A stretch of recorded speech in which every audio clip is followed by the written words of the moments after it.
Toi seul est l'alpha et l'oméga. Toi seul est le lion de la tribu de Juda. Jésus est ton nom, le Dieu vivant et vrai. Il n'y en a point d'autre en dehors de toi. Nous célébrons ta majesté. Nous te contemplons, notre Dieu. Nous t'adorons, Dieu vivant. Nous t'adorons, Dieu éternel. Tu es l'unique et le véritable. Et c'est toi que nous voulons adorer ce soir. C'est toi que nous voulons adorer ce soir. C'est toi que nous voulons élever ce soir. Au-dessus de tout, Seigneur, nous t'élevons. Au-dessus de tout, nous t'élevons. Dans nos vies, nous t'élevons. Oh Seigneur, tu es digne de recevoir la louange. Tu es digne de recevoir la gloire. Tu es digne d'être exalté. Tu es digne d'être exalté. Tu es digne d'être exalté. Reçois la louange, notre Dieu. Alléluia. Oh oui, tu es souverain, Jésus. Tu es souverain. Oh oui, tu es souverain, Jésus. Tu es souverain. Oh, nous élevons ton Saint-Nom, notre Dieu. Nous proclamons ta majesté, Seigneur. Tu es digne de recevoir la gloire. Tu es digne de recevoir la louange. Tu es digne d'être exalté, Dieu vivant. Béni sois-tu, Dieu véritable. Béni sois-tu, Dieu éternel. Béni sois-tu, Dieu excellent. Notre Père, oh, nous bénissons ton Saint-Nom, Seigneur. Nous proclamons ton Saint-Nom, Jésus. Et nous t'adorons encore ce soir. Nous t'adorons ce soir. Nous t'adorons ce soir pour qui tu es.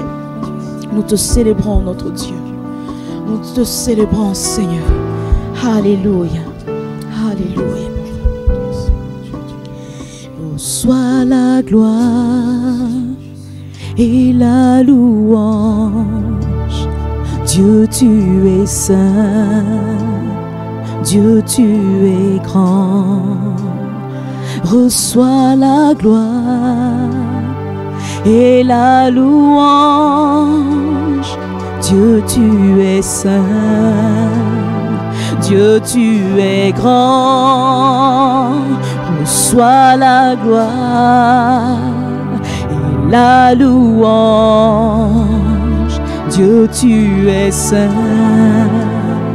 Dieu, tu es grand. Oh, reçois la gloire, Jésus, et la louange, notre Dieu. Dieu, tu es saint.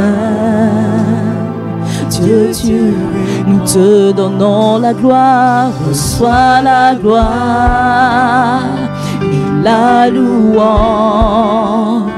Dieu, tu es saint. Dieu, nous te rendons la gloire. Reçois la gloire. Oui, toi seul est saint. Toi seul est grand. Te rendons la gloire.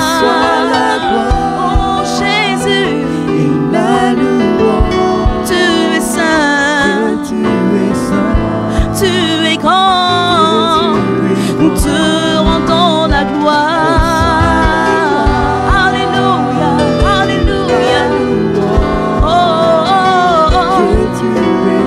Oui, tu es grand. Reçois la gloire, Jésus. Reçois la gloire, notre Dieu. Toi seul est saint, Seigneur. Toi seul est grand, notre Dieu. Te rendons la gloire. Reçois la gloire de ton peuple. Reçois la louange de ton peuple. Oui, toi seul est saint. Nous te rendons la gloire.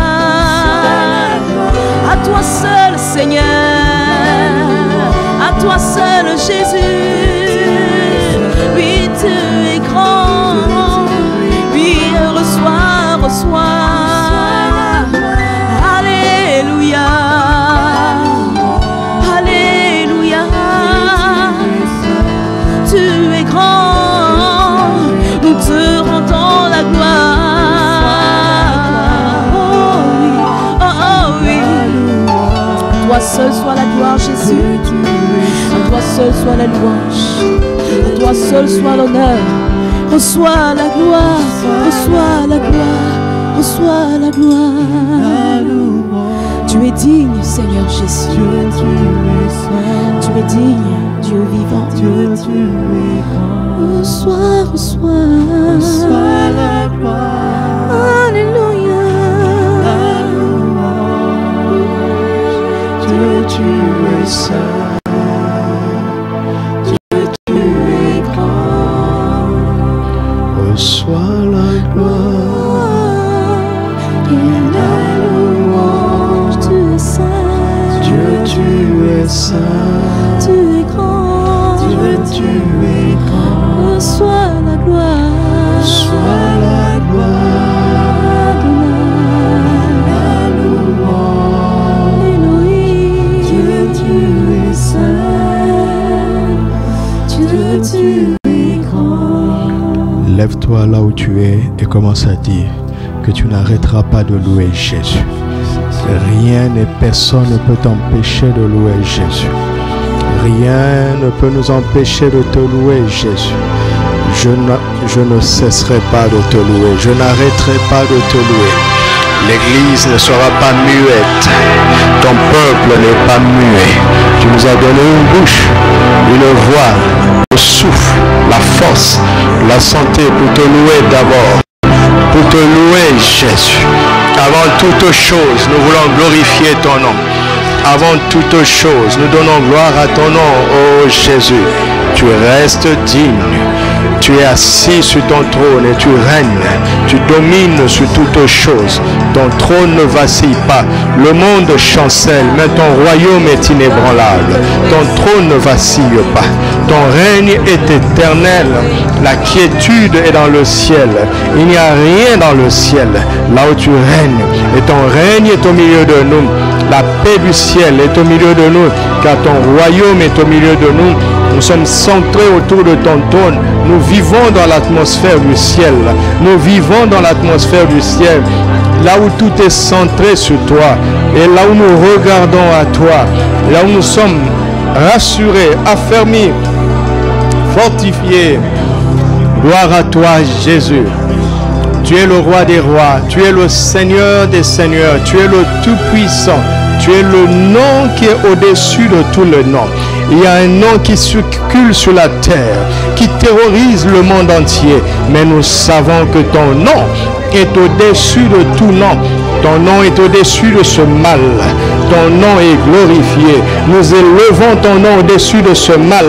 Nous élevons ton nom. Nous élevons le nom de Jésus. Nous confirmons ta seigneurie. Nous confirmons ton autorité. Nous confirmons ta grandeur et ta gloire au-dessus de ce nom. Et ton nom est pour nous une tour forte. Là où le juste est en sécurité. Ton nom est pour nous une tour forte. Là, dans ton nom, nous sommes rassurés, nous sommes couverts, nous sommes protégés, nous sommes en sécurité à cause de ton nom, ô Jésus, à cause de ton nom, à cause de ton nom. C'est pourquoi nous ne voulons pas nous taire. Au nom, nous ne fermons pas la bouche.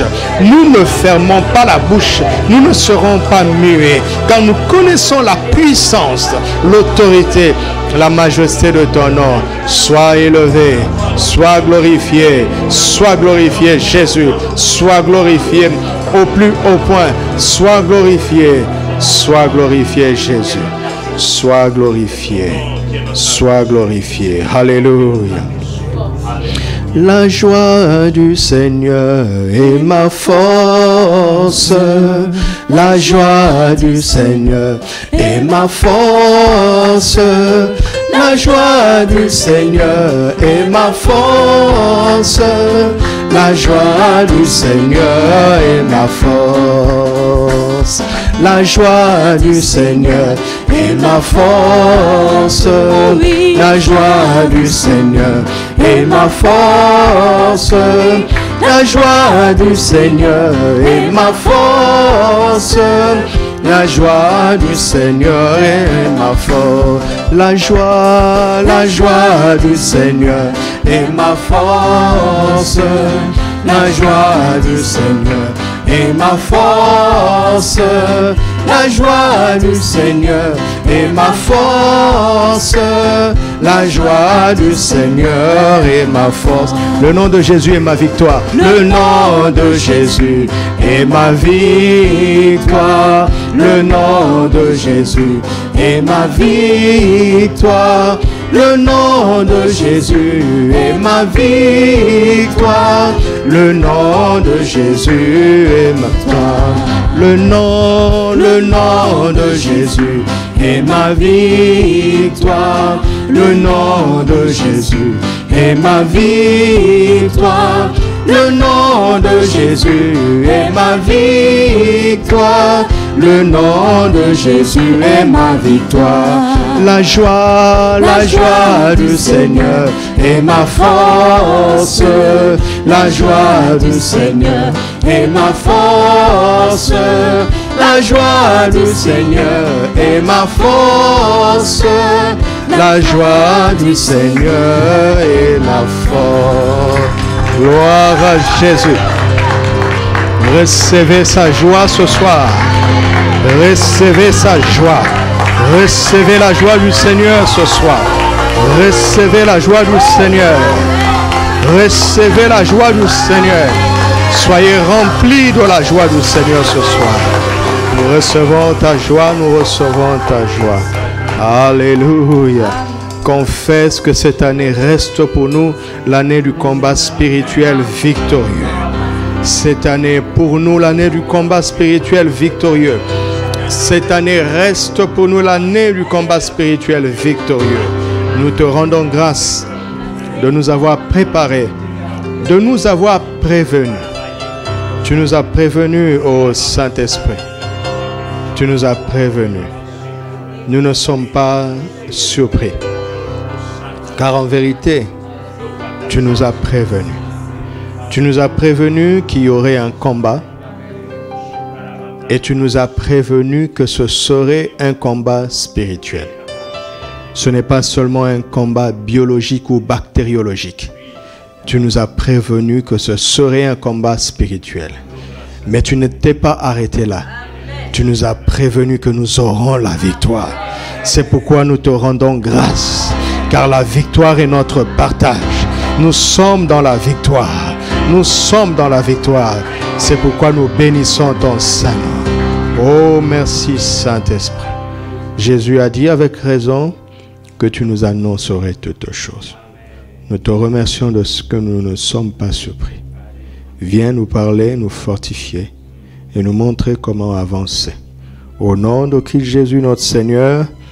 Amen. Gloire à Dieu. À défaut de se saluer, on peut acclamer. Alléluia. À défaut de toucher la main de ton voisin, tu peux toucher les deux mains, tes deux propres mains. Alléluia. Le Seigneur est bon, n'est-ce pas?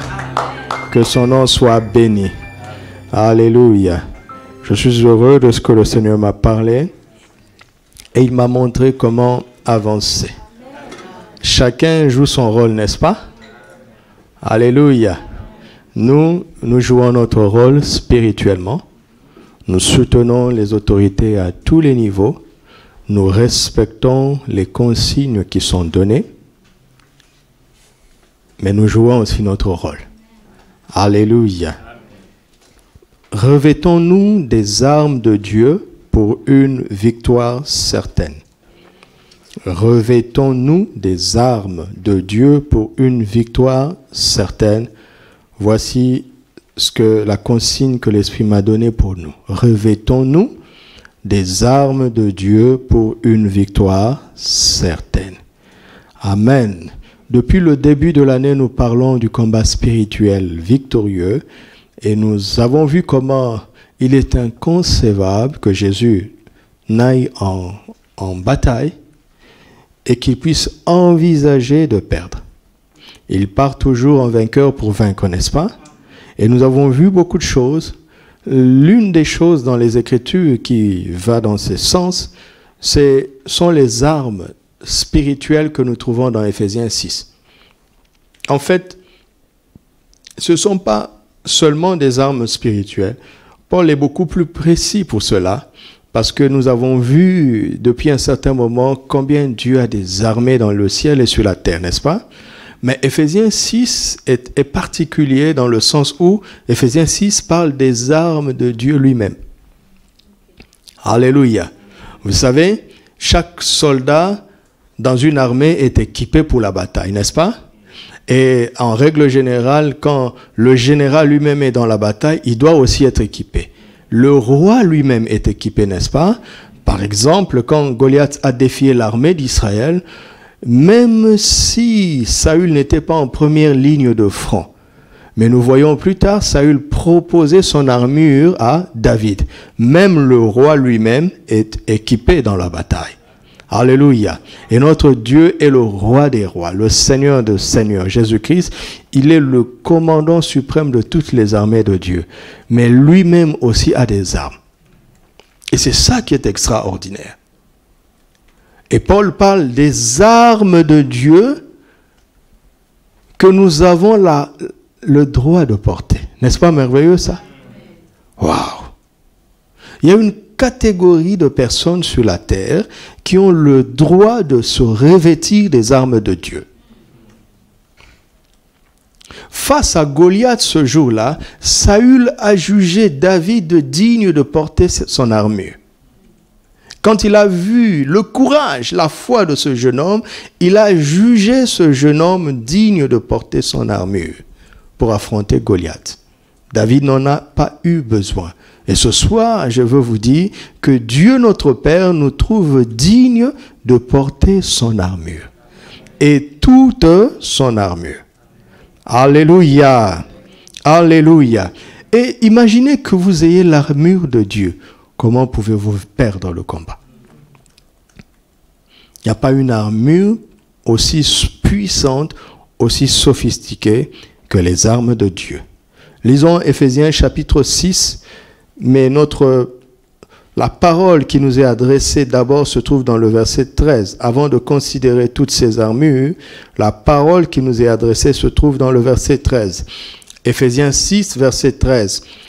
C'est pourquoi prenez toutes les armes de Dieu afin de pouvoir résister quand? Dans le mauvais jour. Vous voyez? C'est un mauvais jour et le Saint-Esprit nous exhorte de prendre toutes les armes de Dieu pour résister dans le mauvais jour et tenir ferme quand? Après avoir tout surmonté. C'est quoi la bonne nouvelle ici? C'est que nous allons tout surmonter. Amen. Alléluia. Laissez-moi vous dire ce soir ce que j'ai entendu. Dieu, dans cette phase où nous nous trouvons maintenant, Dieu est préoccupé par l'état dans lequel nous serons quand nous aurons tout surmonté, parce qu'il a déjà décidé que nous surmonterions tout. Amen. Alléluia. Nous avons changé d'étape. Et je suis heureux de sentir en esprit que nous progressons dans ce combat spirituel. Nous sommes dans une autre phase. Ne regardez pas avec la vue, mais par la foi. Nous sommes dans une autre phase de cette histoire et je vous promets que bientôt, toute l'humanité va triompher de ce mal. Amen. Mais Dieu, en ce qui concerne son peuple, sa famille, ses enfants, l'Église, à partir de maintenant, il est préoccupé de l'état dans lequel se trouvera son peuple après avoir tout surmonté. Ah oui, parce que nous ne voulons pas ignorer les desseins du diable. Pas seulement ses actions, mais ses desseins, ses buts les plus profonds, ses motivations cachées derrière ses actions. Deux choses que je vois déjà que ce mal va laisser comme séquelles dans l'humanité. La peur et la méfiance. Les séparations vont s'accroître. Les distances les uns avec les autres vont s'accroître. La méfiance va s'accroître. La peur va grandir. Mais Dieu ne veut pas que ces choses entrent au sein de l'Église. Alléluia. Dieu est préoccupé par l'état dans lequel nous serons après avoir tout surmonté. Parce qu'il y a une intention derrière ce mal. L'intention n'est pas seulement d'affecter le corps. L'intention est d'affecter les âmes et les esprits. L'esprit de peur veut pénétrer les cœurs. Vous imaginez, l'humanité vit pendant 2 mois sous de mauvaises nouvelles de manière permanente. Vous pensez que ça va laisser les gens seront les mêmes? La foi va devenir beaucoup plus difficile. La confiance va devenir beaucoup plus difficile. Mais il n'en sera pas ainsi au sein de l'Église. Voici l'intention. Dieu nous dit, mes enfants, vous allez tous surmonter. L'humanité va surmonter. Qu'elle soit chrétienne ou non chrétienne, Dieu va aider l'humanité. Parce que Dieu n'a pas prévu que l'humanité s'arrête de cette façon. Et ce n'est pas la première crise universelle que l'humanité ait connue. Et ce ne sera pas la dernière. Mais ce qui importe, au-delà de ces actions du diable, c'est ses intentions cachées. Mais par le Saint-Esprit, ces intentions ne sont pas cachées pour nous. Alléluia. Nous allons tout surmonter. Amen. Amen. Nous avons les armes de Dieu pour résister d'abord. Dans ce mauvais jour, nous résistons. Dites avec moi, dans ce mauvais jour, nous résistons. Et nous tenons ferme. Et nous tiendrons ferme après avoir tout surmonté. Nous ne deviendrons pas pires après la victoire, mais nous deviendrons meilleurs après la victoire. Au nom de Jésus-Christ. Amen. N'oubliez pas ça, s'il vous plaît. N'oubliez pas ça. Parce que le Seigneur nous parle. Alors, je recommence à partir du verset 10. Au reste, fortifiez-vous dans le Seigneur et par sa force toute puissante. Revêtez-vous toutes les armes de Dieu afin de pouvoir tenir ferme contre les ruses du diable. Car nous n'avons pas à lutter contre la chair et le sang, mais contre les dominations, contre les autorités, contre les princes de ce monde des ténèbres, contre les esprits méchants dans les lieux célestes. C'est pourquoi prenez toutes les armes de Dieu afin de pouvoir résister dans le mauvais jour et tenir ferme après avoir tout surmonté. Tenez donc ferme. Ayez à vos reins la vérité pour ceinture. Revêtez-vous de la cuirasse. Non, revêtez la cuirasse de la justice. Mettez pour chaussure à vos pieds le zèle que donne l'évangile de paix. Amen. Ce soir, par la grâce de Dieu, nous allons nous arrêter au verset 15e. Après nous avoir montré l'importance du verset 13, revenons sur tout ce passage et nous allons aller armure divine après armure divine. Alléluia.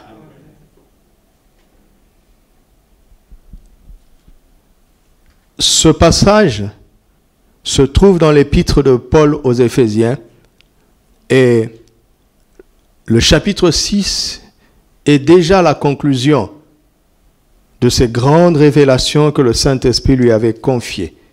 Il parle lui-même de l'intelligence extraordinaire qu'il avait de Christ et il dit que c'est par grâce, il est le moindre, mais il a plu à Dieu de lui confier ces révélations. C'est pas parce qu'il était extraordinaire, mais c'est parce que Dieu avait choisi de lui faire grâce pour l'Église et pour des temps comme ceux-ci. Même se limiter au chapitre 6 ne va pas nous aider à apprécier toute la vérité, la force de la vérité qui se trouve dans cette lettre, dans cet épître. Dans Éphésiens chapitre 6, il est en train de nous montrer ce dont nous pouvons être capables spirituellement. Dieu nous dit, mes enfants, vous ne savez pas quelle capacité de résistance vous avez, quelle force de stabilité vous avez. Laissez-moi vous parler de ce dont vous êtes capables spirituellement. Alléluia. Dieu, voyant ce mauvais jour, nous dit, vous êtes capables de tenir ferme. Vous êtes capable de vous fortifier dans ma force toute puissante. Vous êtes capable de résister et vous allez tout surmonter. Et après avoir tout surmonté, vous serez toujours stable. Amen. Donc, Éphésiens 6 nous parle de notre capacité spirituelle. Alléluia. De ta capacité spirituelle, de ce dont ton homme intérieur est capable par le Saint-Esprit. Mais au chapitre 1er, à partir du chapitre 1er, quand nous considérons toute cette épître, nous voyons que le Saint-Esprit veut nous apprendre d'abord qui nous sommes, notre identité spirituelle. Ensuite, où nous sommes, notre position spirituelle.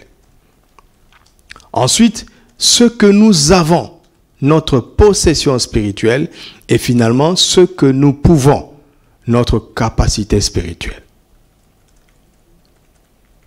Un soldat de Christ doit d'abord savoir qui il est. Il doit être conscient de son identité spirituelle. Il doit savoir où il se trouve, être conscient de sa position spirituelle. Il doit ensuite savoir ce qu'il a, ce qu'il possède, sa possession spirituelle, et il doit finalement savoir ce dont il est capable, sa capacité spirituelle. Amen. Alléluia. Amen. Éphésiens chapitre 1, à partir du premier verset, lisons Éphésiens 1, à partir du premier verset 1 à 3, Paul, apôtre de Jésus-Christ par la volonté de Dieu, aux saints qui sont à Éphèse et aux fidèles en Jésus-Christ. Que la grâce et la paix vous soient données de la part de Dieu notre Père et du Seigneur Jésus-Christ. Dieu est notre Père, n'est-ce pas? Et Jésus-Christ est qui? Notre Seigneur. Alléluia. Dieu est notre Père et Jésus-Christ est notre Seigneur. Béni soit le Dieu et Père de notre Seigneur Jésus-Christ, qui nous a bénis de toute bénédiction spirituelle dans les lieux célestes en Christ. Dieu est notre Père. Cela implique que nous sommes ses enfants. Voici notre identité spirituelle. Nous ne sommes pas n'importe qui. Nous sommes les enfants de Dieu. Parce que Jésus-Christ est notre Seigneur. Et à cause de cela, nous sommes bénis de toutes sortes de bénédictions spirituelles. Où c'est? Dans les lieux célestes en Christ. Où sommes-nous? Dans les lieux célestes en Christ. Notre identité, c'est que nous sommes les enfants de Dieu. Notre position, c'est que nous sommes dans les lieux célestes en Christ. Amen. Alléluia. Et notre possession, c'est que nous possédons toutes sortes de bénédictions spirituelles. Alléluia. Affichez-moi le verset 3 dans la version Parole vivante. J'aime beaucoup comment c'est rendu là-bas. Loué soit Dieu, le Père de notre Seigneur Jésus-Christ, qui nous a comblés par l'Esprit de toute la plénitude des dons célestes. Il a déversé d'en haut sur nous, qui vivons dans la communion avec Christ, quoi? Toutes les bénédictions que le royaume des cieux contient. Alléluia. Il a déversé sur nous d'en haut toutes les bénédictions que le royaume de Dieu contient. Amen. Je ne veux pas que dans ce temps de crise, nous oublions notre héritage. Amen. Il ne faut pas que nous nous focalisions toujours sur ce mal au point que nous commencions à oublier tout ce que nous avons en Christ. Alléluia. Car ce mauvais jour passera. Mais il ne faut pas qu'il balaye la foi que nous avons en notre glorieux héritage en Christ. Alléluia. Nous sommes les enfants de Dieu. Nous sommes assis avec Christ dans les lieux célestes. Au-dessus de toute domination, de toute autorité et même de tout nom qui peut se nommer. Alléluia. Vous voyez ça à la fin du chapitre 1er. Il dit, quel que soit ce qu'on peut nommer, nous sommes assis en Christ au-dessus de ça. Alléluia. Amen. Si cette chose a un nom que je n'aime pas prononcer, Nous sommes assis en Christ au-dessus de ce nom. C'est ça notre position. Spirituellement parlant, en Christ Jésus, nous sommes au-dessus de ça. Dis, je suis au-dessus de ça. Je suis vraiment au-dessus de ça. Grâce à Jésus-Christ. Alléluia. Et à partir du chapitre 6e, Dieu nous montre maintenant ce dont nous sommes capables.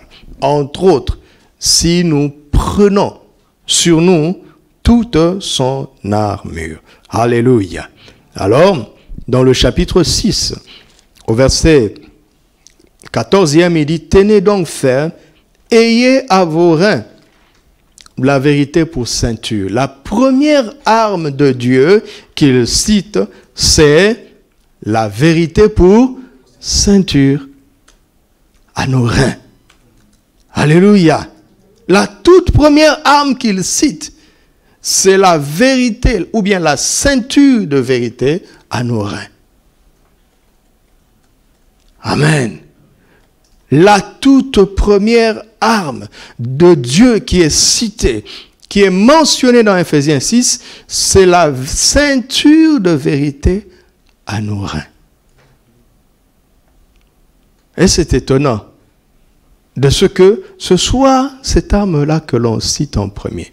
Vous savez, Dieu ne parle jamais en désordre. S'il commence par une chose, il a une raison. Alléluia. Il a une raison.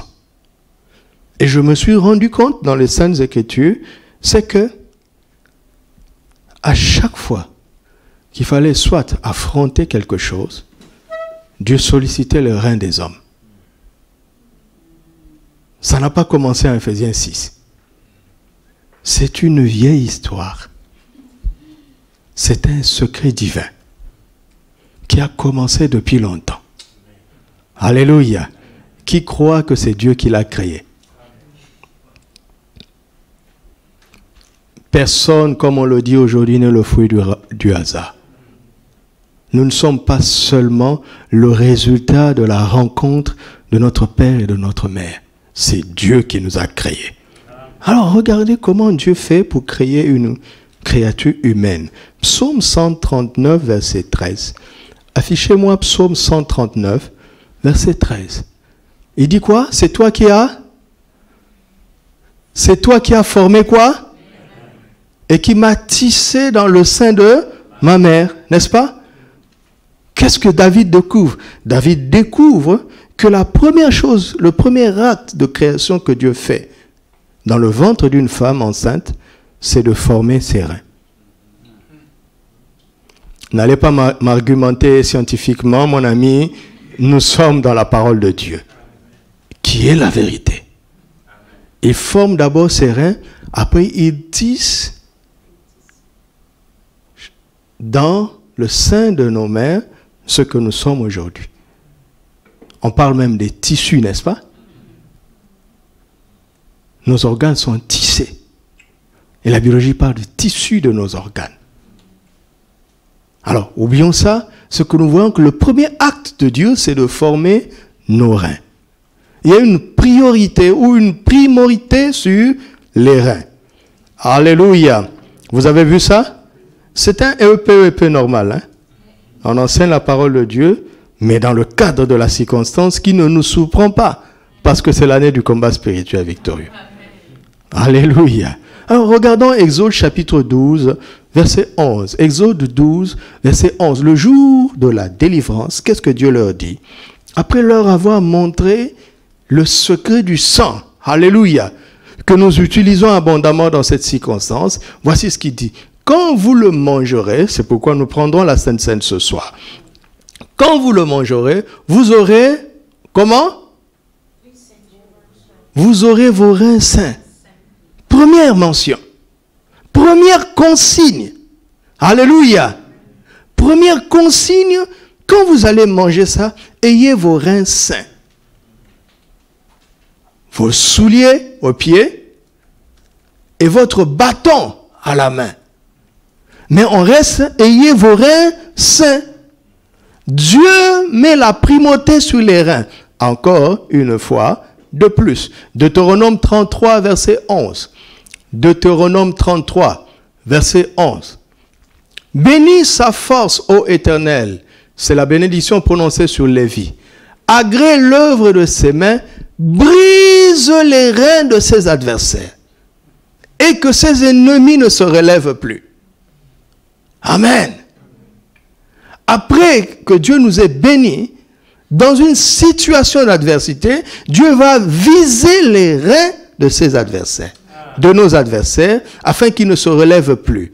D'une part, il nous dit, ayez vos reins sains par la vérité, mais entre-temps, moi je veux briser leurs reins.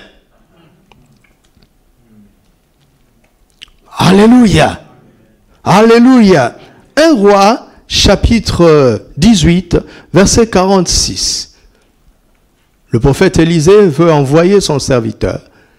Et voici la consigne qu'il lui donne. Et la main de l'Éternel, non, ça c'est Élie d'abord. Et la main de l'Éternel fut sur Élie qui se saignit les reins et courut devant Akab.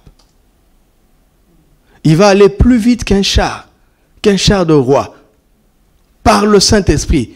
Mais qu'est-ce qu'il devait faire? Il devait d'abord se ceindre les reins pour courir surnaturellement, plus vite que le char du roi. Amen. 2 Rois chapitre 4, verset 29. 2 Rois 4, verset 29. Et Élisée dit à Géasi, ceins tes reins, prends mon bâton dans ta main et pars. Il doit aller combattre la mort dans la vie d'un jeune garçon. Il doit partir en vainqueur pour vaincre, n'est-ce pas? Première consigne, c'est quoi? Ceins tes reins. Alléluia. Voici la première consigne que Dieu nous donne. Saignez vos reins. Alléluia. Chapitre 9, verset 1er. 2 Rois 9, verset 1er. Élisée le prophète appela l'un des fils des prophètes et lui dit, ceins tes reins, prends avec toi cette fiole d'huile et va à Ramoth en Galade. Ceins tes reins. Vous pensez que c'est par hasard que l'on commence toujours par ça? Ce n'est pas par hasard. Et quand je suis arrivé là, je me suis un peu arrêté. Et le Seigneur m'a dit, vas-y, continue. Parlons de la femme qu'on appelle la femme vertueuse. Proverbe chapitre 31. C'est une femme extraordinaire, mais elle avait un secret. Proverbe 31, à partir du verset 10. Qui peut trouver une femme vertueuse? Elle a bien plus de valeur que les perles. Le cœur de son mari a confiance en elle, et les produits ne lui feront pas défaut. On parle d'elle. Elle lui fait du bien et non du mal tous les jours de sa vie. Elle se procure de la laine, du lin et travaille d'une main joyeuse. Elle est comme un navire marchand. Elle emmène son pain de loin. Jusque-là, on nous a vanté les capacités de cette femme, n'est-ce pas? Comment est-ce qu'elle arrive à faire ça? Là, maintenant, il va commencer à expliquer. Elle se lève lorsqu'il est encore nuit. Et elle donne la nourriture à sa maison et les tâches à ses servantes. Restons d'abord là. Restons là. Elle se lève lorsqu'il est encore nuit. Elle précède l'aurore, n'est-ce pas? Et ensuite, elle fait quoi? Elle donne la nourriture à sa maison. Là, elle n'a pas créé. La nourriture était là. C'est le fruit de son travail, de tout ce qu'on a raconté en amont. Et elle donne les tâches à ses servantes. Elle donne des ordres. Elle n'a encore pas créé. Verset 16. Elle pense à un champ et elle acquiert. Heureusement qu'il y a le verset suivant. Du fruit de son travail, elle plante une vigne. Ça ne veut pas dire qu'elle s'assoit et elle pense. Et la chose va arriver. Mais on est en train de dire, elle travaille intelligemment. Elle ne travaille pas sans avoir pensé. Elle réfléchit, elle mûrit son projet. D'accord? Elle planifie dans sa tête Et elle se lève et elle travaille. Alléluia. Elle ceint de force ses reins et elle a fermé ses pas. Voici son secret. Après avoir réfléchi pour travailler comme les hommes, comme le conseil que Dieu a donné à tous les hommes, la première chose qu'elle fait, c'est qu'elle ceint ses reins. Pourquoi? Parce que quand on n'a pas ceint nos reins, on n'ira pas jusqu'au bout du combat. Le travail est un combat. Pouvoir produire est un combat. Pouvoir amener la nourriture à sa maison est un combat. Pouvoir mener des serviteurs et des servantes, distribuer des tâches, maintenir de l'ordre dans sa maison, tout ça c'est un combat. Et quel est le secret de cette femme? Elle appliquait la première arme de Dieu avant d'agir. Alléluia. Avant d'agir, elle connaissait ce secret de se ceindre les reins. Vous savez pourquoi le Seigneur m'a conduit à l'exemple de cette femme? À cause de ce qui va être dit dans la suite. Genèse chapitre 3, à partir du 7e verset. Lorsque l'homme et la femme ont péché, la Bible dit, les yeux de l'un et de l'autre s'ouvrirent et connurent qu'ils étaient nus, et ayant cousu des feuilles de figuier, ils s'en firent quoi? Des ceintures. Voici encore le premier acte de l'homme dans la décadence. C'est de se faire une ceinture à ses reins. Mais pas une ceinture de vérité, mais une ceinture de feuilles de figue. Il est déjà dans la défaite. Et Dieu va venir le chercher. Et il va lui poser la question, qui t'a appris que tu es nu?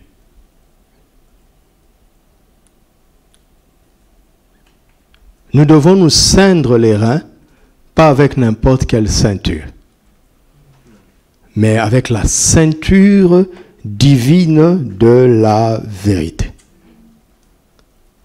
Alléluia. Qu'est-ce que cela veut dire? Avant de nous préparer pour avancer, ou pour courir, ou pour sortir de l'Égypte, nous devons nous ceindre les reins avec la ceinture divine de la vérité. Nous devons embrasser la parole de Dieu avec nos reins. Nous devons agir promptement avec la parole de Christ qui est la vérité. Alléluia. Amen. Nous devons ceindre nos reins avec la ceinture divine qui est la vérité. Pourquoi? Pour résister aux doutes sur la route. Tout ce que Dieu nous a dit, nous devons nous en saisir avec la plus grande conviction qui vient de nos entrailles. Et résister à toute forme de ruse ou de doute sur la route. Amen. Alléluia. Regardez le cas de monsieur Job. Job, chapitre 38, versets 1 à 3. Après plusieurs paroles, l'Éternel répondit à Job du milieu de la tempête et dit, « Qui est celui qui obscurcit mes desseins par des discours sans intelligence? Saint terrain comme un vaillant homme. Je t'interrogerai et je t'instruirai. » Saint terrain. Saint terrain comme un vaillant homme. Avec tes discours sans intelligence. Je t'interrogerai et tu m'instruiras. Job avait un problème, chapitre 3, verset 25. Job avait un problème. Les circonstances de la vie vont révéler son problème. Ce que je crains, c'est quoi? C'est ce qui m'arrive. Ce que je redoute, c'est ce qui m'atteint. L'homme faisait usage du sang. Nous le voyons dans le chapitre 1er. L'homme, Dieu dit qu'il est intègre et juste. Mais il avait un problème caché de peur. ses motivations profondes, ses motivations cachées étaient la peur.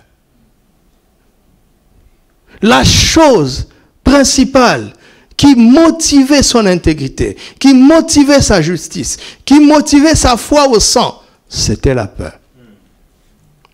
Ce n'était pas la vérité, mais la peur. Et Dieu vient nous confronter ce soir. Il dit, mon peuple, vous avez prié depuis un certain temps. Vous avez fait usage de ma parole. Je vous avais fait usage de mon sang. Qu'est-ce qui vous motive? Qu'est-ce qui vous motive? Est-ce la peur ou la vérité? Je ne veux pas voir dans vos reins la ceinture de la peur. Mais je veux voir dans vos reins la ceinture de la vérité. Quand nous allons surmonter cette affaire. Mais si nous triomphons avec la peur au ventre, nous avons un problème. Je recommence. Si nous triomphons avec la peur au ventre, nous avons un problème. Vous allez voir que cette situation va modifier la vie de l'Église. Cette situation va modifier la foi des chrétiens. Mais qu'il n'en soit pas ainsi au nom de Jésus. L'humanité va triompher avec la peur au ventre. Et vous allez voir les mesures qui vont être prises par après. Les lois qui vont être votées par après. Parce qu'ils seront saisis de la peur au ventre. Mais il ne faut pas qu'il en soit ainsi de l'Église. Alors Dieu nous dit, mes enfants, quel est le premier acte de votre courage? Quel genre de ceinture avez-vous dans vos reins? Et nous répondons, papa, c'est la ceinture de la vérité. C'est la ceinture de ta parole, car ta parole est la vérité. C'est la ceinture de ton Fils, car Jésus est la vérité. Alléluia. C'est la ceinture de Jésus qu'il nous demande de porter. Avez-vous compris ça? Est-ce que vous avez compris ça? C'est la ceinture de Jésus qui nous veut porter. Rien que sa ceinture va faire fuir l'ennemi. Parce que ça montre sa présence, sa marque sur nous. Alléluia. C'est la ceinture de Jésus que je porte ce soir. Déclare-le pour toi-même aussi. Alléluia. Regardez Apocalypse chapitre 1er, verset 12, ça me vient sur le champ. Je me retournai pour savoir quelle était la voix qui me parlait, et après m'être retourné, je vis 7 chandeliers d'or. Et au milieu de 7 chandeliers, quelqu'un qui ressemblait à un fils d'homme, vêtu d'une longue robe et ayant une ceinture d'or sur sa poitrine. Une ceinture d'or. C'est cette ceinture que tu dois porter. Alléluia. Cette ceinture-là ne passe pas inaperçue. Parce qu'elle est d'or, elle est éclatante, elle se fait voir de loin. La peur aussi se fait voir de loin. Vous m'entendez? Ne faisons pas usage, comme Job, du sang de Jésus avec la peur au ventre. Mais faisons usage du sang de Jésus avec la vérité au ventre. Avec la ceinture de Jésus sur la poitrine. Alléluia. Alléluia.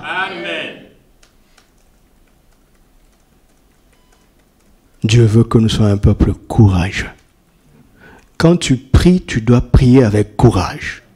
Tu dois prier avec autorité. Tu dois prier avec assurance. Car la parole de Dieu est la vérité. Les choses se feront exactement comme Dieu l'a dit. Parce que c'est la parole de Dieu qui est la vérité. Le reste, c'est du mensonge. Nous devons en être convaincus. Et Dieu est en train de parler à son peuple ce soir. Et il dit, reprenez courage. N'utilisez pas la prière étant motivé par la peur. N'utilisez pas les armes spirituelles qui sont puissantes étant motivées par la peur. Ne minimisez pas l'effet de la peur. Ne soyez pas victorieux sans avoir résolu en vous-même le problème de la peur. Parce que la peur est dangereuse. La peur est comme un virus. C'est comme ce virus-là. Je rejette la peur au nom de Jésus. Amen. Quelle que soit sa forme, je rejette la peur au nom de Jésus. Alléluia. Alléluia. La deuxième arme que le Saint-Esprit nous recommande dans Éphésiens 6, verset 4, est celle-ci. Revêtez la cuirasse de la justice. La cuirasse de la justice. La cuirasse, c'est cette arme qui protège les parties vitales, spécialement le cœur. Amen. Il dit, protégez votre cœur par la justice divine. Protégez votre cœur par la justice divine. Protégez vos organes vitaux par la justice divine. Pourquoi est-ce qu'il dit ça? Regardez la connexion entre la cuirasse, la justice et le cœur. Romains 10, versets 9 à 10. Si tu confesses de ta bouche le Seigneur Jésus, si tu crois où? Dans ton cœur. Si tu crois dans ton cœur que Dieu l'a ressuscité des morts, tu seras sauvé. Car c'est en croyant du cœur qu'on parvient à quoi? À la fameuse justice. C'est en croyant du cœur. La foi est dans notre cœur. Amen. Alléluia. Et c'est cette foi qui nous place dans une position de justice. Et Dieu dit, prenez la cuirasse pour protéger cette justice qui est dans votre cœur. Alléluia. Refusez toutes sortes de raisonnements. Regardez le genre de pensée qui circulent maintenant. Qui a péché pour que cela arrive? Qui a fait quoi pour que cela arrive? À moins que Dieu nous prenne l'initiative de nous parler, n'allons pas dans ce sens. Car il n'y a maintenant aucune condamnation pour ceux qui sont en Christ. Ne doutons pas de notre état de justice qui est gratuite en Christ par la grâce.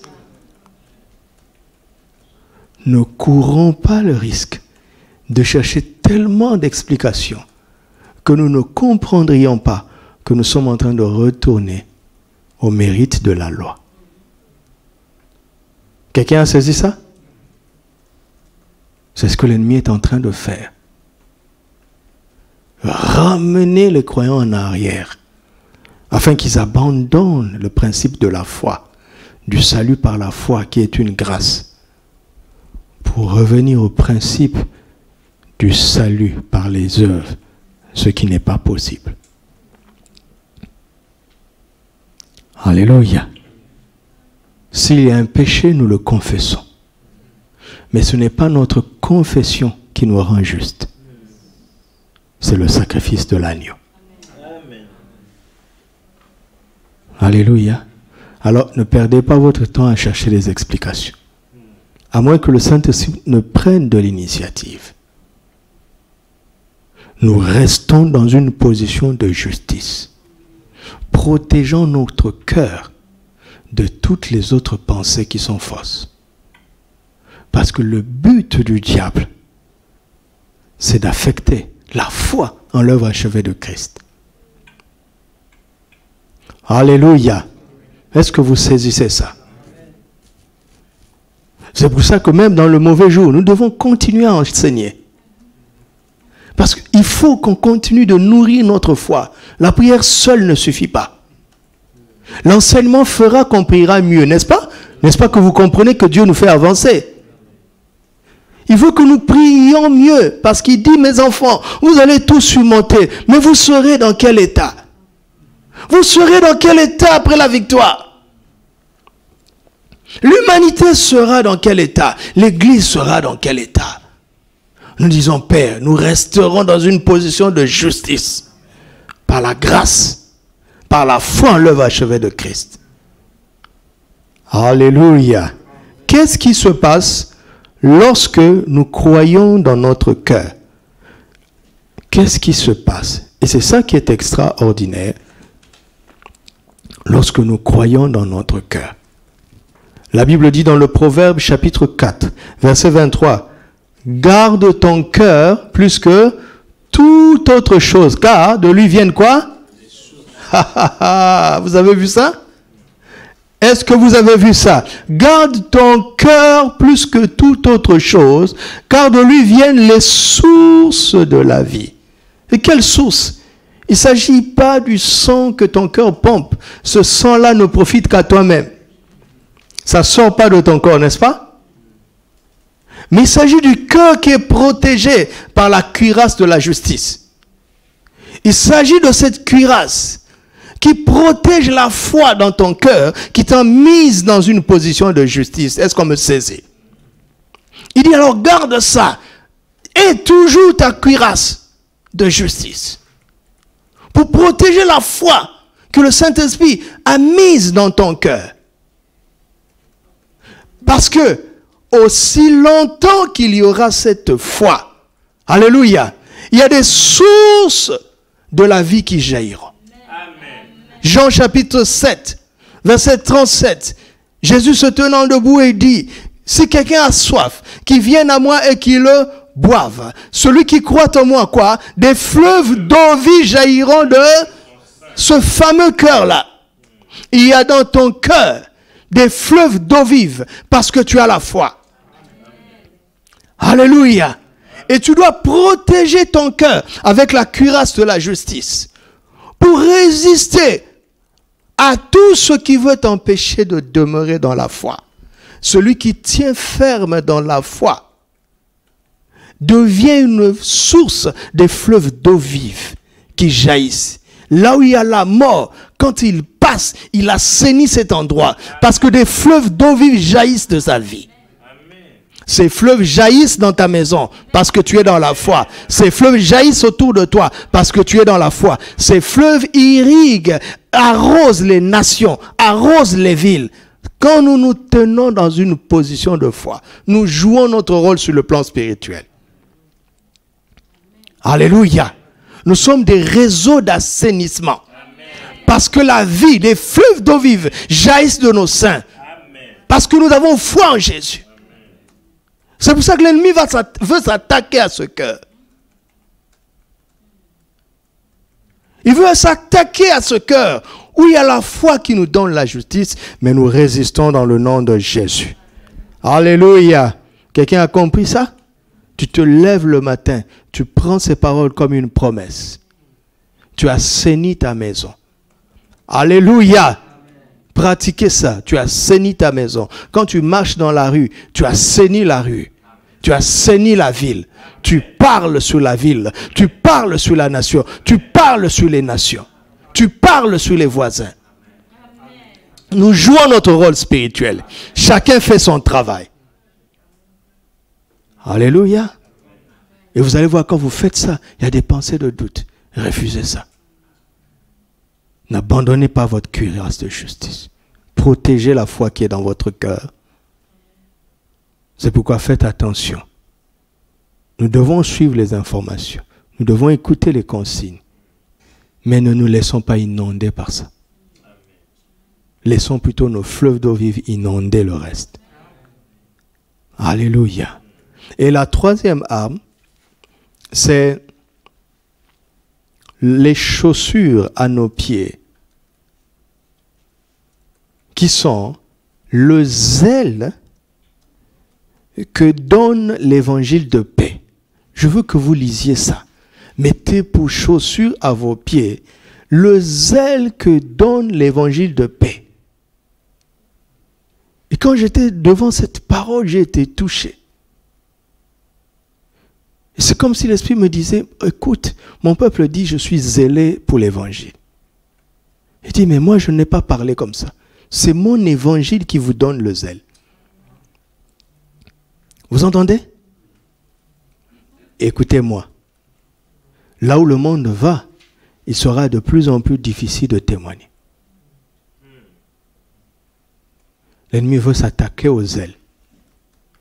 Mais il y a un zèle que l'évangile de paix va nous donner. Alléluia. Ce n'est pas un zèle que nous allons déclencher par nous-mêmes. C'est un zèle que nous allons puiser dans l'évangile de paix, que nous allons recevoir dans l'évangile de paix. Vous entendez? Pas seulement dans l'évangile, mais dans l'évangile de paix. Oh, que le Seigneur m'aide à vous parler ce soir. Regardez, Romains 1, 16 dit, je n'ai pas honte de l'évangile. N'est-ce pas? Car c'est le salut de Dieu pour le salut de quiconque croit.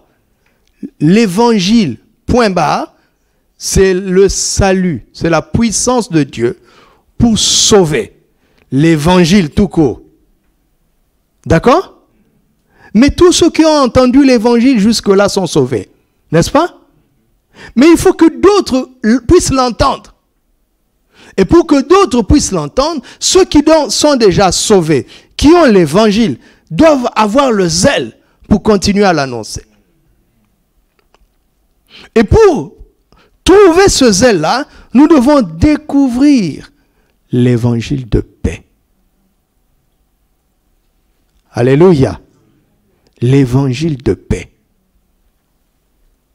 Alors je dis, Seigneur, pourquoi l'évangile de paix? Pourquoi l'évangile de paix? Jean chapitre 14, verset 27. Je vous laisse la paix, je vous donne ma paix. Je ne vous donne pas comme le monde donne. Que votre cœur ne se trouble point et ne s'alarme pas. Je relis. Je vous laisse la paix, je vous donne ma paix. Je ne vous donne pas comme le monde donne. Que votre cœur ne se trouble point et ne s'alarme point. Je commence par la fin. Si nous avons cette paix que Jésus donne, notre cœur ne se troublera point et ne s'alarmera point. N'est-ce pas? Alors Jésus dit qu'il nous a laissé cette paix. Cela veut dire que cette paix est sur la terre. Il n'est pas parti avec. Il a laissé. Et il dit, je vous donne ma paix. Mais il dit, je ne vous donne pas comme le monde donne. Comment est-ce que le monde donne la paix?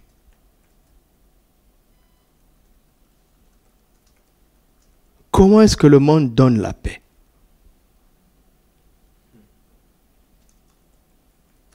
Réfléchissez.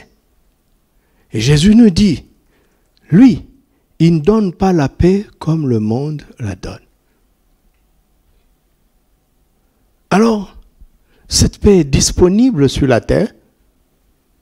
Il faut savoir la recevoir.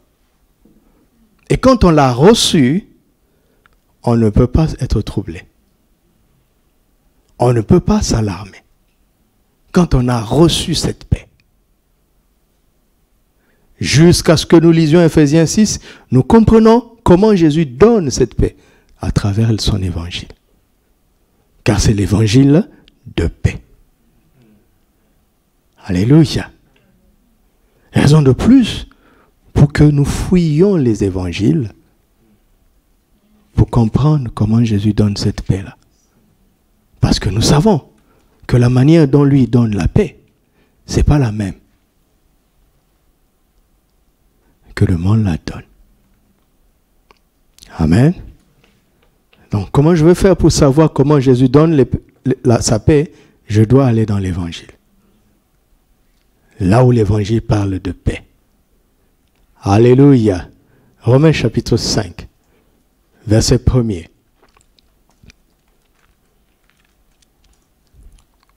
Étant donc justifiés par la foi, nous avons quoi? La paix avec Dieu par Jésus-Christ. Comment? Étant justifiés par la foi. Vous comprenez l'importance de la cuirasse de la justice? C'est par la foi. Chaque arme introduit la suivante. Nous avons cru en Jésus pour être sauvés. Il nous a justifiés. Les situations viendront pour nous troubler, n'est-ce pas? nous faisons usage de notre cuirasse. Alléluia.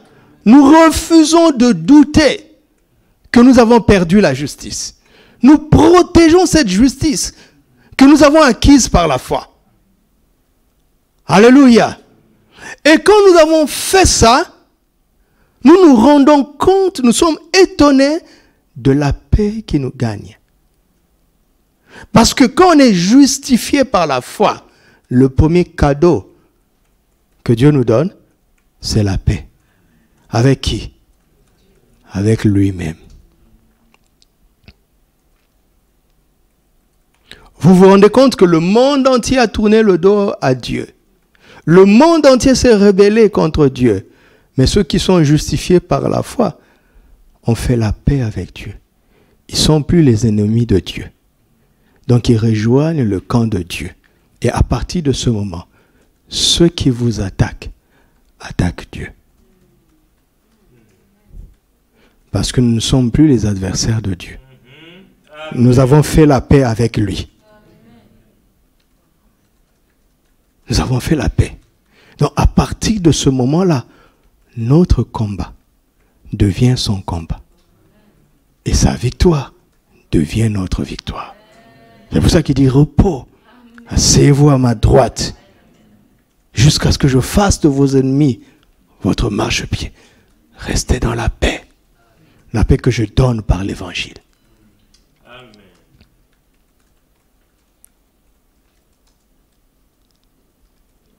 Alléluia. Regardez comment l'ennemi veut troubler tout le monde. Qu'est-ce qu'il cherche? C'est de nous voler la paix. Est-ce que vous êtes apaisés ce soir? Amen. Soyez apaisés, je vous en prie. Ce n'est pas cette chose qui peut vaincre le chrétien, mais c'est le manque de paix qui va affaiblir le chrétien. Je vous promets que l'humanité va vaincre cette chose sur le plan naturel. Vous le savez, non? En Chine, ils ont vaincu déjà. Les écoles ont rouvert. N'est-ce pas? Je ne suis pas en train de banaliser la situation. Hein? Ce n'est pas ce que je suis en train de dire. La victoire naturelle viendra. Mais nous devons voir beaucoup plus loin. Car nous étions prévenus par le Saint-Esprit. C'est l'année du combat spirituel. Pas l'année du combat viral ou bactérien. Il faut comprendre ça, s'il vous plaît.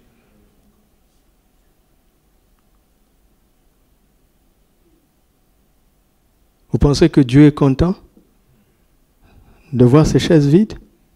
Bien sûr que non. Est-ce que le diable est content? Bien sûr que oui. Mais Dieu qui avait créé les ondes avait déjà anticipé. Il y a plus de gens qui nous écoutent que d'habitude. Vous le savez, non? Bon, vous aussi, réveillez-vous dans votre foi. Parce que la peur a fait que vous commencez à suivre. Ce n'est pas suffisant, ce n'est pas bien. Donc après ça, trouve une église. Va t'asseoir là-bas et sois régulier. Ce n'est pas bien de venir à Dieu quand tout va mal seulement. Ce n'est pas bien. C'est très égoïste. Donc réveille-toi. Alléluia.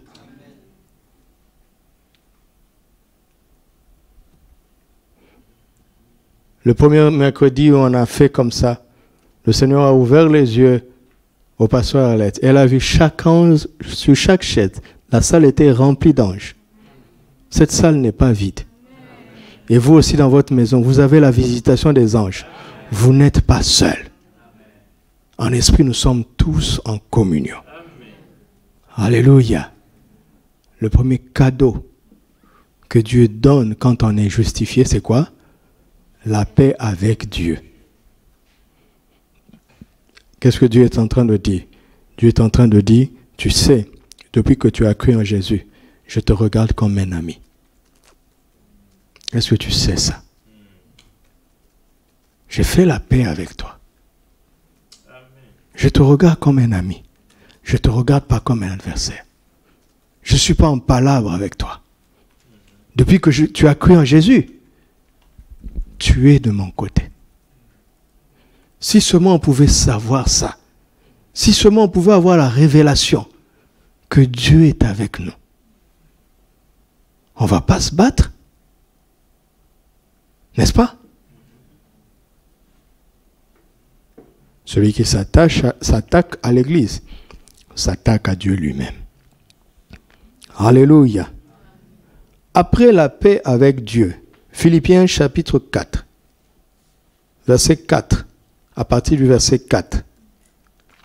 Réjouissez-vous toujours dans le Seigneur, toujours. Dans le bon comme dans le mauvais jour, qu'est-ce que nous devons faire?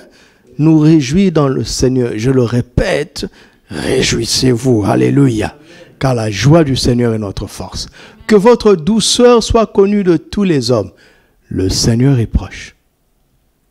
Ne vous inquiétez de rien, mais en toute chose, y compris cette chose, faites connaître vos besoins à Dieu par des prières et des supplications avec des actions de grâce. Parce que nous avons confiance qu'il nous écoute et il va nous aider. Quand nous avons prié et que nous avons supplié, nous terminons par des actions de grâce parce que nous savons qu'il nous a écoutés. Alléluia. Chaque nuit, quand tu prends ton relais des mains levées, termine par les actions de grâce. Parce que ça n'a pas été une perte de temps. Il y a eu une percée dans l'esprit par ce temps de prière. Alléluia. Verset 7. Et la paix de Dieu, qui surpasse toute intelligence, gardera vos cœurs et vos pensées en Jésus-Christ. Ceci est différent de Romains 5. Romains 5, 1 parle de la paix avec Dieu. Alléluia. C'est-à-dire que c'est la fin de l'inimitié. C'est la fin du conflit. Mais ici, on parle de la paix de Dieu. La paix avec laquelle Dieu vit. Ce n'est pas la paix avec Dieu. La paix qui caractérise Dieu lui-même. Et il est évident que cette paix puisse surpasser toute intelligence. Cette paix dépasse tout ce qui est raisonnable. Cette paix dépasse tout ce qui est inimaginable. Et le but de cette paix, c'est quoi? C'est de garder nos cœurs et nos pensées en Jésus-Christ. Pas dans cette chose, mais en Jésus-Christ. Car vous vous rendez bien compte que cette chose veut entrer dans nos pensées et dans nos cœurs, n'est-ce pas? Impossible de faire une minute sans en entendre parler. Cette chose veut entrer dans les cœurs et dans les pensées. La seule moyen de résister à cela, c'est d'être rempli de la paix de Dieu. Car la paix de Dieu, elle s'occupera de garder nos cœurs. Et nos pensées en qui? En Jésus-Christ. Ça veut dire que tu penseras constamment à Jésus-Christ. Tu aimeras constamment Jésus-Christ. Parce qu'il est dans ton cœur. Amen. L'ennemi veut affaiblir ça. L'ennemi veut que l'amour des chrétiens diminue. L'ennemi veut que les chrétiens ne pensent de moins en moins à Jésus. Il veut préoccuper, même les chrétiens. Il veut les préoccuper. Tu refuses cela au nom de Jésus, d'accord? Est-ce que tu refuses ça? Il faut le refuser sérieusement. Alléluia. Alléluia. La paix de Dieu. La paix de Dieu. Qu'elle nous soit communiquée ce soir. Au nom de Jésus. À chaque fois que nous allons pour prier, c'est pour arriver à ce point-là, où la paix de Dieu est renouvelée en nous. Amen. Voici à quel point la paix de Dieu est utile. Elle est utile. Elle est utile. Amen. Dernier passage. Pourquoi cette paix est importante? Actes chapitre 9, verset 31. l'Église était en paix dans toute la Judée, la Galilée et la Samarie, s'édifiant et marchant dans la crainte du Seigneur, et elle s'accroissait comment? Oui, cette paix-là. Cette paix-là va faire que la croissance de l'Église ne va pas s'arrêter. Amen. Amen. Amen.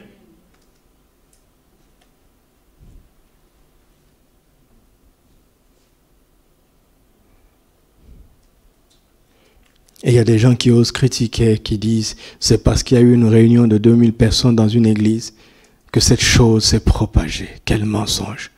Ça a commencé où? Ça n'a pas commencé au sein de l'église. L'ennemi veut restreindre l'église. Il est vaincu au nom de Jésus. Parce que nous avons à nos pieds la chaussure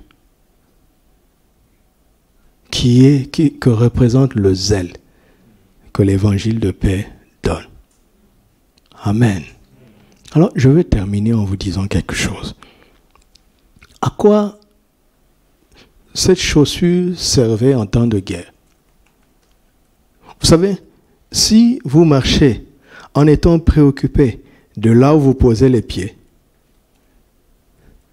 vous n'allez pas marcher la tête haute, mais vous allez marcher la tête basse.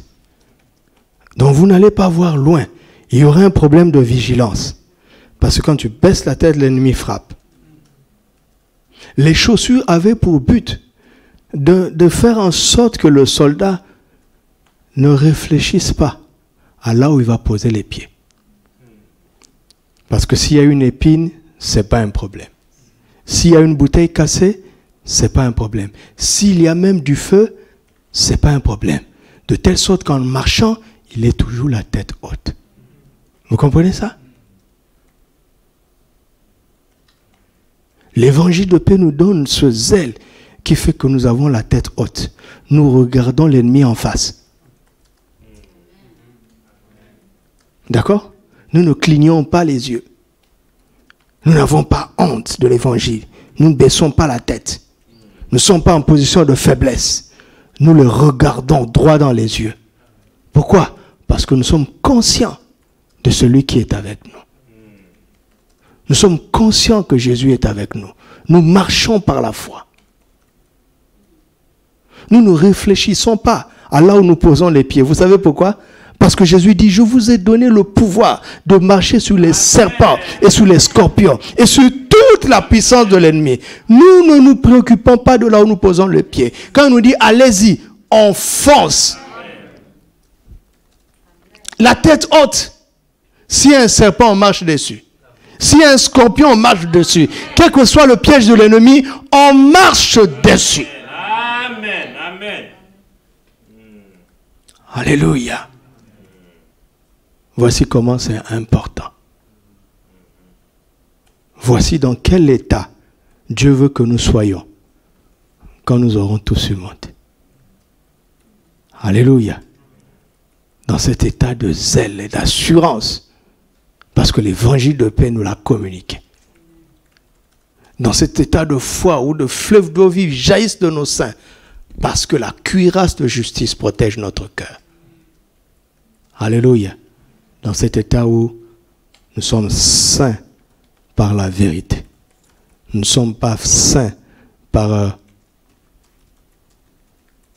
le premier habit bizarre d'Adam. C'est la vérité de Christ qui nous couvre, qui nous stabilise. Nous n'écoutons pas ce que l'ennemi veut que nous apprenions. Nous écoutons la parole de Dieu.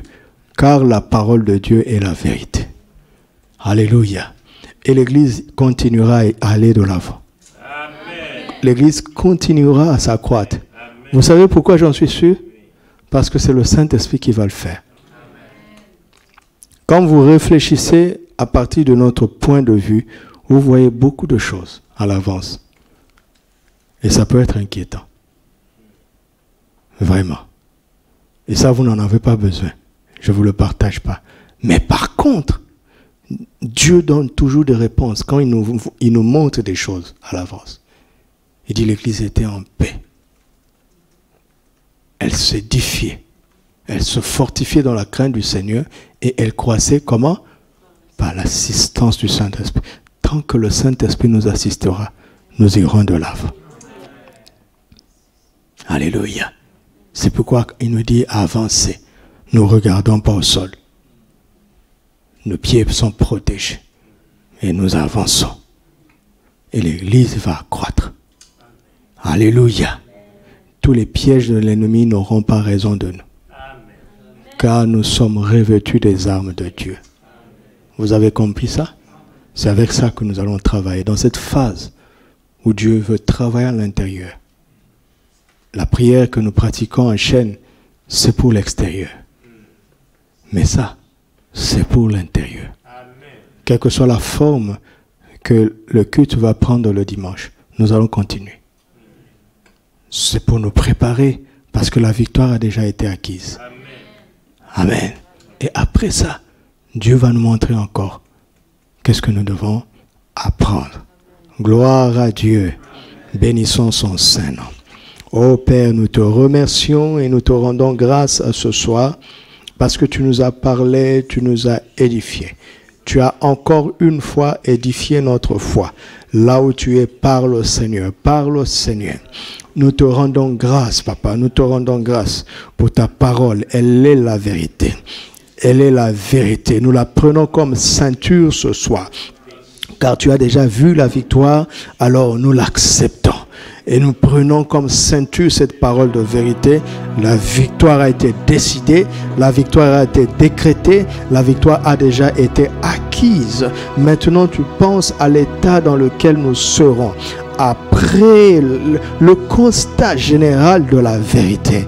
Et nous venons nous ceindre avec ces paroles, nous fortifier avec cette parole, nous armer avec cette parole de vérité. C'est ça notre première armure. C'est la première chose que tu es en train de former en nous.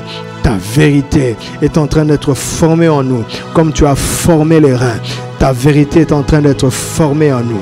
Elle est en train d'être formée en nous. Que ton peuple soit affermi dans cette vérité. Que ton peuple fasse de la vérité, de ta parole, sa priorité. Quelle que soit la situation, quelle que soit la décision, notre réflexe doit d'abord être de recourir à ta parole qui est la vérité. De recourir à Jésus-Christ qui est lui-même la vérité. De recourir au Saint-Esprit qui est l'Esprit de vérité. Alléluia. Nous sommes saints maintenant de Jésus-Christ. Jésus-Christ est la ceinture que nous portons. Jésus-Christ lui-même est la ceinture de vérité que nous portons. L'adversaire voit Jésus briller comme de l'or. Seigneur, autour de notre hanche, nous sommes saints de Jésus-Christ qui est notre vérité. C'est pourquoi nous avançons sans avoir peur. Nous avançons sans avoir peur. Nous brillons comme de l'or. Nous brillons comme de l'or. Nous brillons comme de l'or. Tout ce qui avait terni ou avait commencé à ternir la foi de mon frère, à ternir la foi de ma soeur, est banni maintenant au nom de Jésus. Car par la vérité, notre foi est ranimée et nous brillons encore comme de l'or. Comme de l'or fin, nous brillons. Jésus-Christ est la ceinture de vérité que nous portons. Jésus-Christ lui-même est la ceinture de vérité que nous portons. Alléluia. Béni soit ton Saint-Nom. Mets ta main sur ton cœur maintenant. Mets ta main sur ton cœur maintenant. Et confesse maintenant que tu as été justifié par la foi en Jésus seul. Et tu demeures dans cet état de justice par la foi en Jésus seul. Car ce n'est pas par les œuvres. Ce n'est pas par les œuvres, mais par la foi. Par la foi en Jésus seul. L'œuvre achevée de Christ suffit. L'œuvre achevée de Christ suffit. L'œuvre achevée de Christ suffit pour nous garder dans une position de justice et donc de victoire. Nous ne doutons pas de notre salut. Nous ne doutons pas de notre justice. Ô Père, s'il y a quelques fautes au sein de l'Église, ô Père, lave-nous, lave-nous, Lave-nous par le sang précieux de Jésus. Mais garde-nous, Seigneur, de fonder notre justice par nos œuvres. Notre justice est un cadeau, est une grâce que tu nous as donnée par la foi en Jésus-Christ. Et c'est ça que nous gardons. C'est ça que nous gardons. Nous refusons tout mensonge qui vient de l'ennemi. Nous refusons toute condamnation, toute culpabilité que l'ennemi veut semer. Il veut atteindre nos cœurs par la culpabilité. Il veut accuser l'Église. Il veut accuser les serviteurs de Dieu. Nous refusons cela. Ne nous laissons pas affecter. Nos cœurs ne seront pas affectés par cela. Car nous avons la cuirasse de la justice. Nous avons la cuirasse de la justice. Nous avons la cuirasse de la justice. C'est à la croix. C'est par la foi en l'œuvre achevée de Christ que nous avons reçu gratuitement cette justice comme une grâce. Il n'y a maintenant aucune condamnation pour ceux qui sont en Christ. Annulons maintenant, annulons toute parole de condamnation contre l'Église. Annulons-les maintenant, annulons-les. Car Romains 8:1 affirme qu'il n'y a maintenant aucune condamnation. Il n'y a maintenant aucune condamnation. Ô Père, quelles que soient les réflexions qui sont en train de se faire dans certains lieux pour condamner l'Église, nous nous y opposons dans le nom de Jésus. Nous annulons ces pensées, nous annulons ces décrets, nous annulons ces décisions avant même que les réunions ne soient faites pour prendre ces décisions, pour voter ces lois. Nous les annulons, nous les cassons dans le nom de Jésus. Nous les cassons dans le nom de Jésus. Écoutez-moi. Le Seigneur me montre des réunions qui pourraient avoir lieu pour s'opposer à des églises grandes, à des grands rassemblements chrétiens dans la durée. Il y a des lois qui pourraient être votées contre ça à cause de ce qui se passe. Lèvons-nous et annulons-les maintenant au nom de Jésus. Avant même que ces pensées ne se lèvent, avant même que ce débat ne soit mené, nous annulons cela dans le nom de Jésus. Nous anéantissons cela dans le nom de Jésus. Nous anéantissons. Car s'ils peuvent arrêter les stades, alors ils peuvent arrêter l'Église. S'ils peuvent arrêter les concerts, alors ils peuvent arrêter l'Église. S'ils peuvent arrêter les boîtes de nuit, alors ils peuvent arrêter l'Église. Mais nous voyons qu'ils ne veulent pas arrêter ces choses. Ils ne veulent pas arrêter ces choses. Ils veulent prétexter d'arrêter l'Église. À cause de cela, nous refusons. Quand bien même ils iraient jusqu'à arrêter ces choses mondaines, nous disons que l'Église ne sera pas touchée. L'Église ne sera pas touchée au nom de Jésus. Les rassemblements chrétiens à la gloire de Jésus-Christ ne seront pas touchés au nom de Jésus. Nous condamnons ces condamnations. Tu as dit, tout terme forgé contre toi sera sans effet. Toute langue qui se lèvera en jugement contre toi, tu la condamneras. Nous condamnons ces langues-là. Nous condamnons ces langues. Nous condamnons ces pensées. Dans le nom de Jésus, nous condamnons. Au contraire, l'Église va continuer de s'accroître. L'Église va continuer de s'accroître. L'Église va continuer d'être présente. L'Église va continuer d'être affichée, connue, manifeste. L'Église ne sera pas cachée. L'Église ne sera pas souterraine. L'Église va briller. Tu as dit que nous sommes la lumière du monde et une ville située sur une montagne ne peut être cachée. Nous allons demander au Père. Nous ne savons pas comment il va le faire, mais nous lui demandons au nom de Jésus et par le Saint-Esprit qu'à l'issue de cette crise, que l'Église soit positionnée sur la montagne. Prions pour cela au nom de Jésus. Oh Rashanta Bakaranaga, Ramashekada Barakai, Ramashakarabayakai, Yente Kabara Shenterega, Yinta Kabara Shanderede, Les Ebrana Baraga Shakada Baraga, Les Ebrana Barada Bakasharian Takaraba, Rabande Gerege, Reke Babo Sheketereda, Nimramoko Santerege, Eke Bante Brokobo Shikabe Rande Gabo Santerege, Lebranega Montabaraga, Yekramandra. Que les hommes voient la bénédiction de l'Église dans les villes. Que les hommes voient, que les nations voient la bénédiction que l'Église apporte dans ce temps de crise. Que Que les nations constatent la bénédiction que l'Église représente dans ce temps difficile.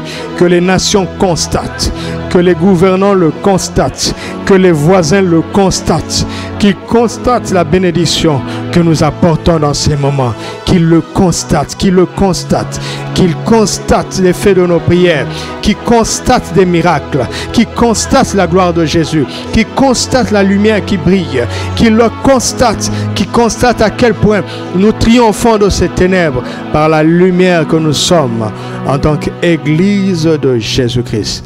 En tant qu'Église de Jésus-Christ, en tant qu'Église de Jésus-Christ, en tant qu'Église de Jésus-Christ, en tant qu'Église de Jésus-Christ, en tant qu'Église de Jésus-Christ. Alléluia. Nous allons demander au Saint-Esprit, dans ce temps où les mouvements sont limités, nous allons demander la grâce de Dieu pour nous pousser à sonder les Écritures, à sonder l'Évangile. Parce qu'il y a un bon côté dans cette situation, ce que nous avons le temps. À sonder l'Évangile pour recevoir sa paix et sortir de cette crise avec le zèle que seul l'Évangile peut donner. Prions pour cela au nom de Jésus. Le zèle, notre zèle sera plus grand. Notre zèle sera plus grand. Notre zèle sera plus grand parce que nous le recevons de l'Évangile. Nous le recevons de l'Évangile de paix. Nous le recevons de l'Évangile de paix. Nous avons la paix avec Dieu. Étant justifiés avec Jésus-Christ, nous avons la paix de Dieu parce que nous pratiquons la prière. Nous avons la paix avec Dieu.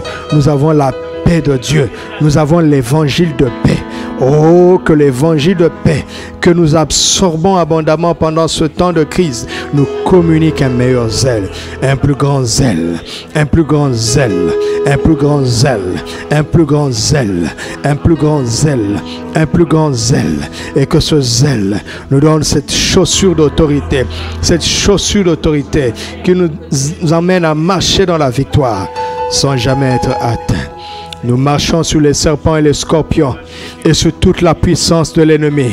Et rien ne pourra nous nuire. Nous marchons, car nos pieds sont couverts. Nos pieds sont protégés. Nous marchons avec l'autorité de Christ sur les serpents, sur les scorpions, sur toute la puissance de l'ennemi. Nous marchons. Nous écrasons les œuvres de Satan. Nous écrasons les œuvres du malin. Nous écrasons les œuvres de ce mal dans le nom de Jésus. Et rien ne pourra nous nuire. Rien ne pourra nous nuire. Rien ne pourra nous nuire. Rien ne pourra nous nuire. Rien ne pourra nous nuire. Alléluia. Alléluia. Rendons grâce à Dieu. Parce que la ceinture de vérité est à sa place maintenant. Rendons grâce à Dieu. Parce que la cuirasse de justice est à sa place. Rendons grâce à Dieu. Parce que ces chaussures du zèle que donne l'Évangile est à sa place. L'Église est revêtue. L'Église est revêtue. Père, nous te rendons grâce pour ces armes dont nous sommes revêtus. Tes armes dont nous sommes revêtus. Tes armes dont nous sommes revêtus. Tes armes dont nous sommes revêtus. Nous avons toute ton armure. Nous avons toute ton armure. Avant de parler d'autres armes, nous avons toute ton armure. Nous avons le bouclier de la foi. Nous avons le casque du salut. Nous avons l'épée de l'esprit qui est la parole de Dieu. Nous avons la prière, toutes sortes de prières par l'esprit. Nous avons l'autorité du nom de Jésus. Nous avons le sang de Jésus. Nous te rendons grâce. Nous te rendons grâce. Nous te rendons grâce. Béni soit ton Saint-Nom. Merci pour ton amour. Merci pour ton amour. La peur n'est pas au milieu de nous. Merci, parce que ta paix est en nous. Nos pensées et nos cœurs sont gardés en Jésus-Christ. Alléluia. Jésus-Christ remplit nos cœurs. Jésus-Christ remplit nos pensées. La peur n'a pas de place. Le trouble n'a pas de place en nous, ni au milieu de nous. Les larmes n'ont point de place en nous, ni au milieu de nous, car nous sommes un peuple à part, protégé, divinement couverts, immunisés par le sang de l'agneau. Merci Père. Merci Père. Au nom de Jésus. Alléluia. Là où vous êtes, vous avez préparé votre Sainte Seine. Ici aussi nous avons préparé. Et je vais prier et bénir ce saint repas qui est le repas de victoire avant le combat. Le Seigneur Jésus nous a recommandé de le faire. Préparez votre table avant la prière. Et vous qui êtes ici, après la prière, chacun ira prendre son plat à tour de rôle. N'allez pas ensemble. Ce sera l'un après l'autre qui ira se servir. C'est déjà disposé pour chacun sur la table. Seigneur Jésus, la nuit où tu devais être enlevé, tu as pris une coupe remplie. Tu l'as levée et tu as rendu grâce.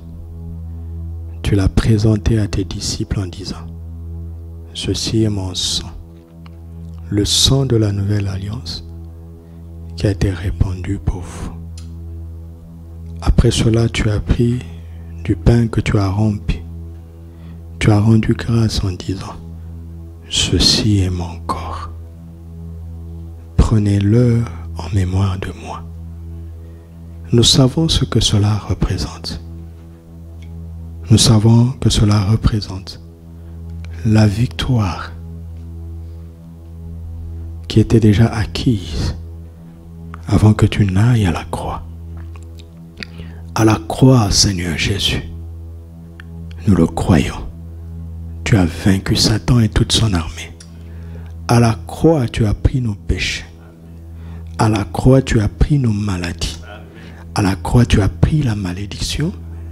À la croix, tu as pris la pauvreté. À la croix, tu as pris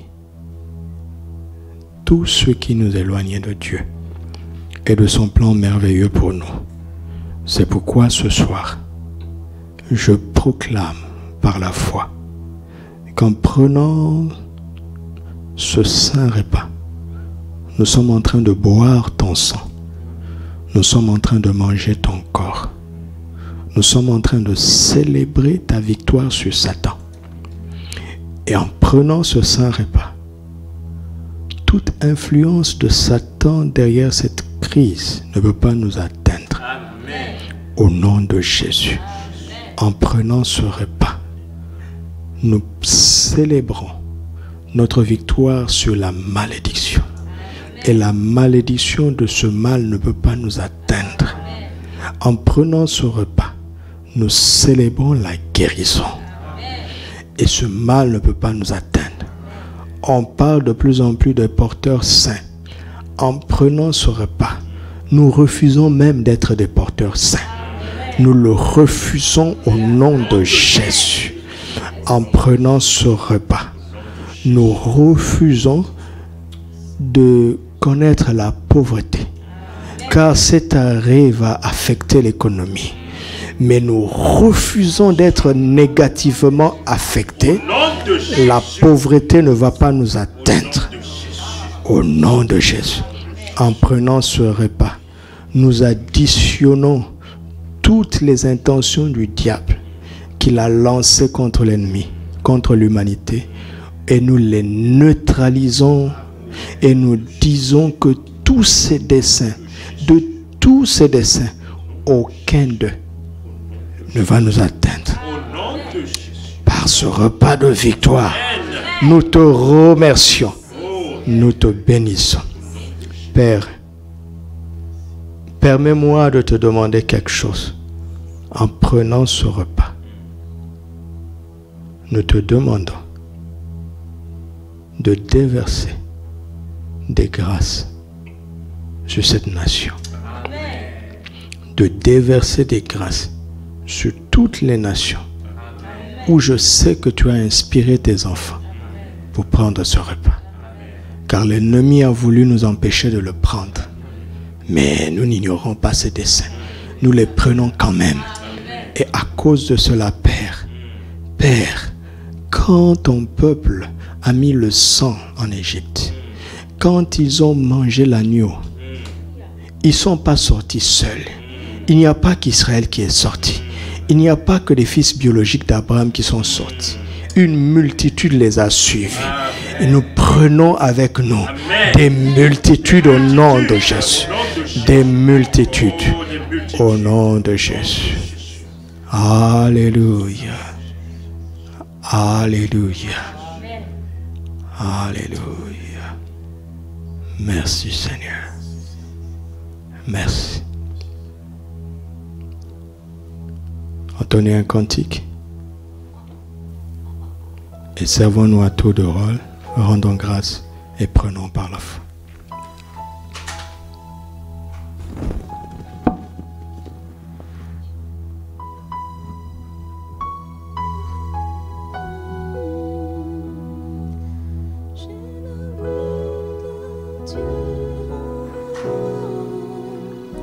J'ai sa vie, sa nature et sa capacité.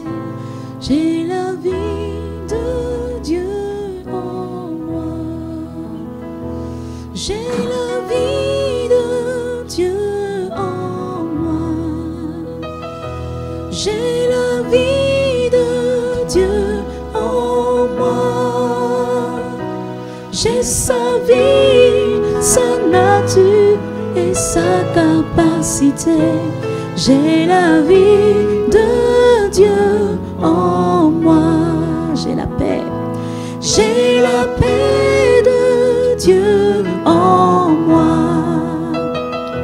J'ai la paix de Dieu en moi. J'ai sa paix, sa nature et sa capacité. J'ai la paix de Dieu en moi. La paix, j'ai la paix de Dieu en moi. J'ai la paix de Dieu en moi. J'ai sa paix, sa nature et sa capacité. J'ai la paix de Dieu en moi. J'ai la paix de Dieu en moi. La paix, j'ai la paix de Dieu en moi. J'ai sa paix, sa nature et sa capacité. J'ai la paix de Dieu en moi. J'ai la paix de Dieu en moi. J'ai la paix de Dieu en moi. J'ai sa paix, sa nature et sa capacité. J'ai la paix de Dieu en moi. Paix de Dieu en moi. J'ai la paix de Dieu en moi. J'ai sa paix, sa nature et sa capacité. J'ai la paix de Dieu en moi. Prends ton offrande d'action de grâce selon ce que nous avons appris dans la parole de Dieu. La semence ne doit pas cesser, n'est-ce pas? Et c'est un acte puissant dont l'ennemi a voulu encore priver l'Église, mais nous n'allons pas nous arrêter. C'est ton offrande, tu rends grâce à Dieu. Vous savez comment vous vous êtes organisé pour garder ça. Dès que tu donnes, elle n'est plus à toi. N'y reviens plus, je t'en prie. Et toi qui nous suis et qui n'est pas avec nous, qui n'est pas de notre assemblée, fais la même chose. Quand les choses seront retournées dans l'ordre, va mettre dans ton église. Ne nous envoie pas. Tu as une église d'attache. C'est à mettre dans ton église. C'est une offrande d'action de grâce parce que nous croyons que Dieu nous a exaucés. Alléluia. Père, nous te rendons grâce pour cette offrande. Agrée-la.